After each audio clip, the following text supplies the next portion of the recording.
in the race for Las Vegas mayor, a recent poll showed 16% of voters support former Democratic Congresswoman Shelley Berkeley, 12% support Republican City Councilwoman Victoria Seaman, and 7% support City Councilman Cedric Creer.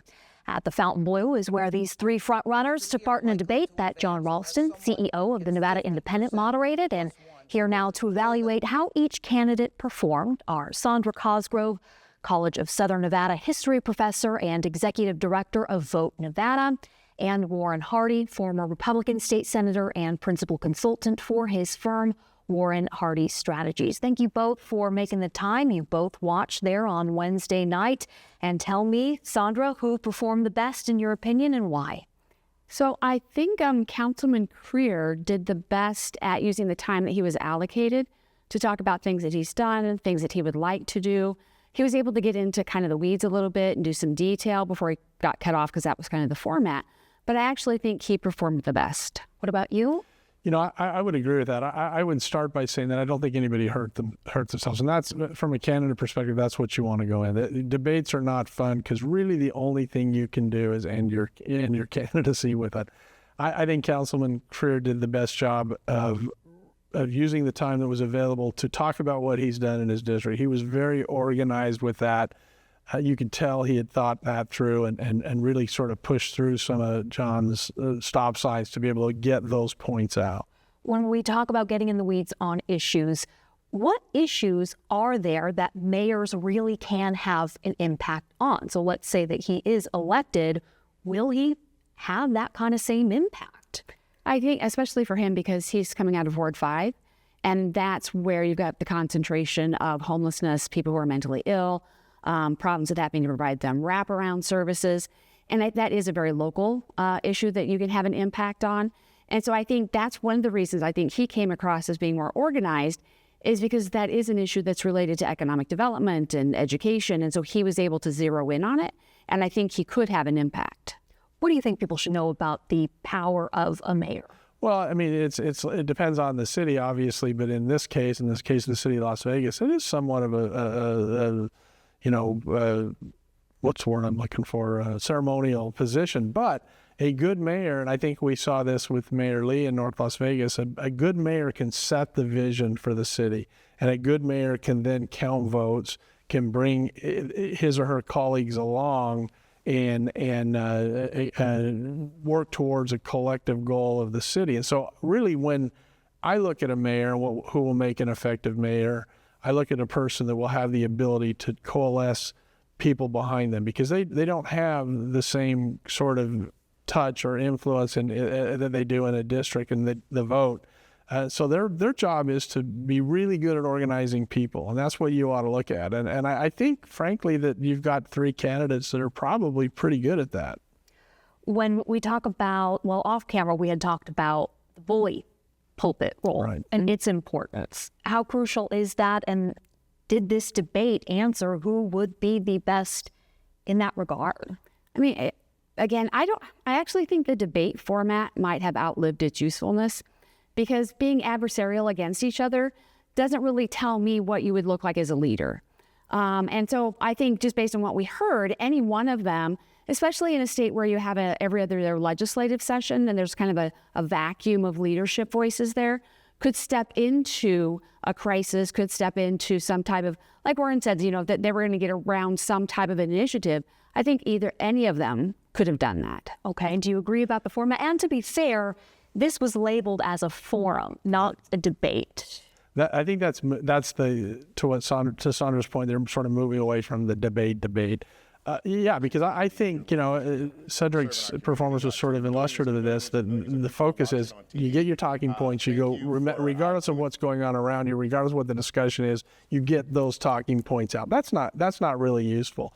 But the bully pulpit is the tool, and I think that's where Mayor Goodman's have been successful, and particularly Oscar, in able to use that bully pulpit to set a general vision, and people, because of his popularity, were a little afraid not to coalesce behind him. The same thing happened with Mayor Lee, and that's where an effective mayor can make a big difference. So when I say it's ceremonial, in terms of structure and logistically, it's ceremonial. In terms of potential influence, with the right person, the influence can be significant.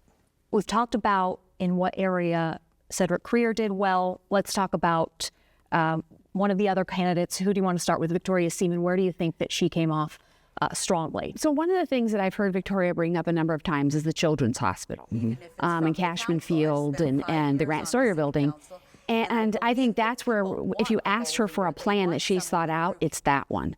And so I would like to know, I'm going to probably talk to her a little bit more about that. You know, how far are you? What would it take? But I think from her, it was that idea about having a children's hospital for that medical district. Which we've had doctors on this very show talking about how necessary that is for Southern Nevada. And to her credit, it may be and she has been talking about it for a long time. You can't have a conversation with her when she doesn't bring it up. So she's focused on something that's exceptionally, critically important.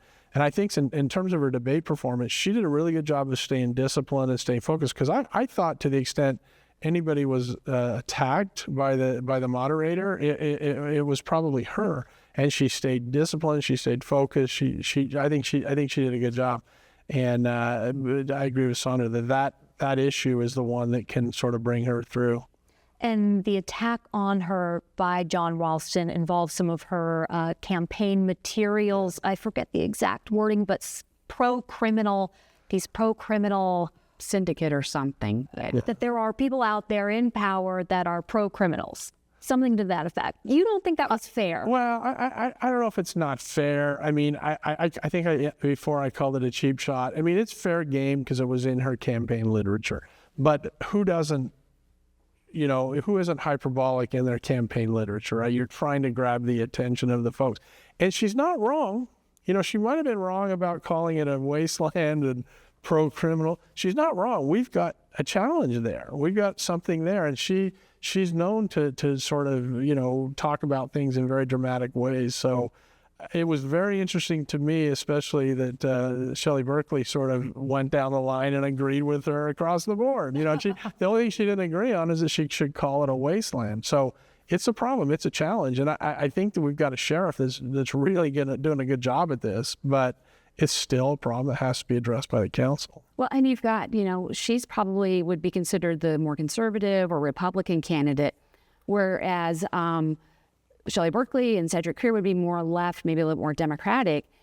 Victoria could pull this off if she can coalesce a lot of the independent vote and the Republican vote.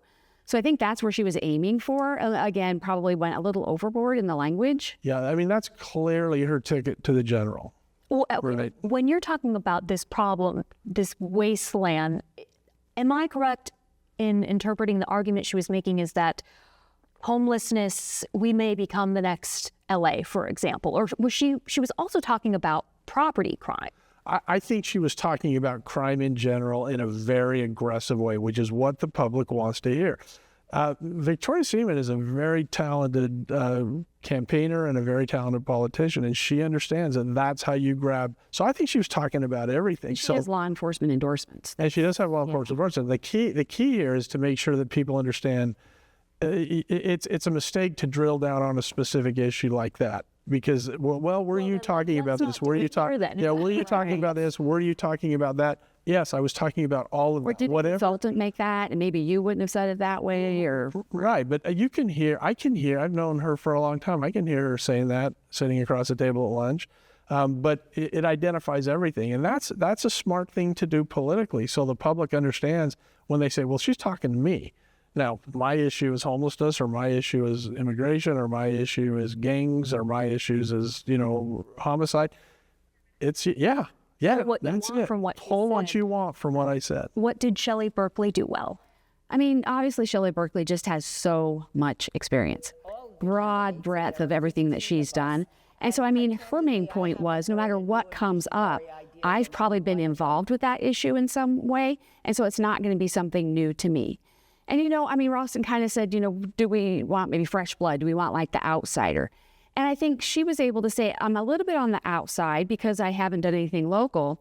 But on the other hand, I know all these issues really well. Yeah, I never understood that whole outsider argument. I mean, you need people that understand and who have been through this, and you want it. Why all of a sudden in politics do we not want experienced people? It's like term limits. Yeah. Oh, it sounded nice. Not working out. Don't get me started on term limit. It's the worst thing. Worst thing is. Right. There's plenty I'd live about a half hour. to Yeah. arrive. And I agree on that. But Shelley Berkeley, it was really interesting with her because she didn't have to say a thing for you to look at her on stage and say, she's got experience. She knows what she's doing. She really has that ability. And then when she speaks, it just backs that up. You know, she could pull her phone out and go, "Who do you want to talk Yeah, to?" Right. It was interesting because she and not just in Nevada, but throughout the country. Exactly. But that outsider perspective, you say you need an insider to be effective. However, both of you are also hearing that there is some upset that Kara Jenkins was not included in this forum. There are how many? 14 candidates. There's a lot. It's an open primary race, so you get lots of choices, but that's a lot of candidates. Yeah, you've got the big three, and those are the ones that are on the stage. From what I can tell, just sort of anecdotally around town, she's Anderson is really sort of building a machine out there. It's going to be very interesting to see. Excuse me. Yeah, sorry. Because I mean, if you're on Instagram, she and all her young supporters were out last night having their own campaign event. Young people were upset that the Black woman was not on the stage. Here's a tough one. Does the next mayor of Las Vegas need the endorsement of the Goodmans? Not going to hurt. Yeah, I was going to say, I don't think it's going to kill them either if they. And I can see the Goodmans just staying quiet. You know, there's probably conversations going on behind the scenes, but I don't see either one of them with a thumb out on the scale. Yeah, I think everybody would love to get it. I think at some level that's going to give a significant event depending on who it is, right? You've got to have a campaign in order. You've got to be a good candidate. You've got to be. I think any of the three front runners would benefit tremendously from a Goodman endorsement. But again, this is one of our open primary races because half our races are already open primary. And I like the fact that there's a lot of people that were willing to step up and run. I think we're going to have to figure out as more and more people like, yeah, I should run.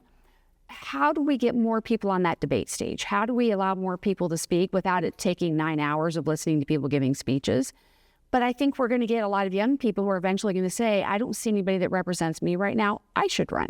Yeah. And we should probably hear from them in some way.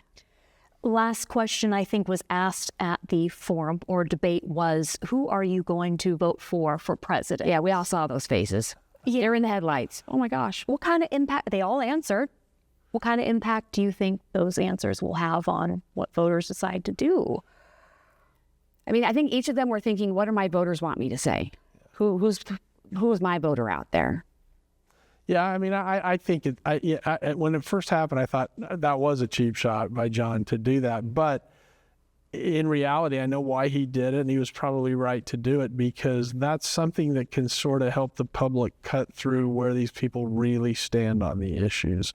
The thing that was interesting to me was the level at which they, through the certainty of their answer, sort of defended both candidates. That's risky, to defend President Biden or former President Trump to that degree, to say, yes, absolutely, that's my person, without saying, I might do some things different, but he is certainly a better candidate. I thought it was interesting that Shelley Berkeley said this is a nonpartisan race.